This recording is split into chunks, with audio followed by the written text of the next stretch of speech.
இடம் கொள்ளாமல் அப்படி அவ்வளோ சொத்து இருந்த ஆபிரகாம் 7,000 மிருகங்களை இழந்து 10,000 மிருகங்களை திருப்பி பெற்றுக்கொண்ட யோபு, எல்லாவற்றிலும் சம்பூர்ணமாய் வளர்ந்த சாலமோன், இப்படியெல்லாம் நிறைய பேரை நம்ம அபண்டன்ஸில் பார்த்தா கூட அவங்க எல்லாரும் பெற்றிருந்த அந்த ஒரு செழிப்பை விட நமக்கு கர்த்தர் கொடுத்திருக்கிற ஒரு செழிப்பு என்ன தெரியுமா? அந்த கிருபை தான்.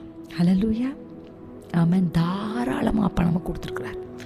ஆமென். அந்த கிருபை உங்களுக்கும் எனக்கும் ஆண்டவர் அதிகமாக கொடுத்துருக்காரு. இன்றைக்கி ஆண்டவர் நம்மக்கிட்ட முதல்ல என்ன சொல்கிறாருன்னா, நம்ம அதில் அதிகமாக பலப்படணும். Grace, strengthen yourself in the grace. Don't feel week.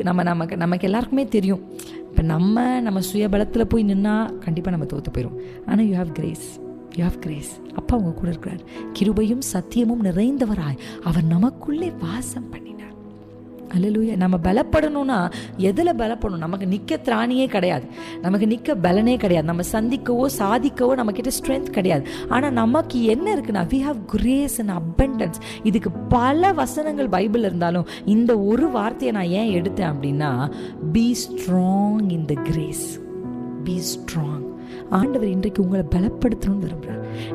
நீங்கள் எதில் தண்ணீரை கடந்தாலும் அக்கினியை கடந்தாலும் தீயை பார்த்தா நீங்க ஓடலாம் அப்பா கிட்ட. அவர்கிட்ட கேளுங்க, அப்பா கிருபையை தாங்கப்பா. நீங்க எதையுமே கடக்க ஒரு பலன் உங்களுக்கு இருக்கு. எதுல தெரியுமா? Be strong in grace.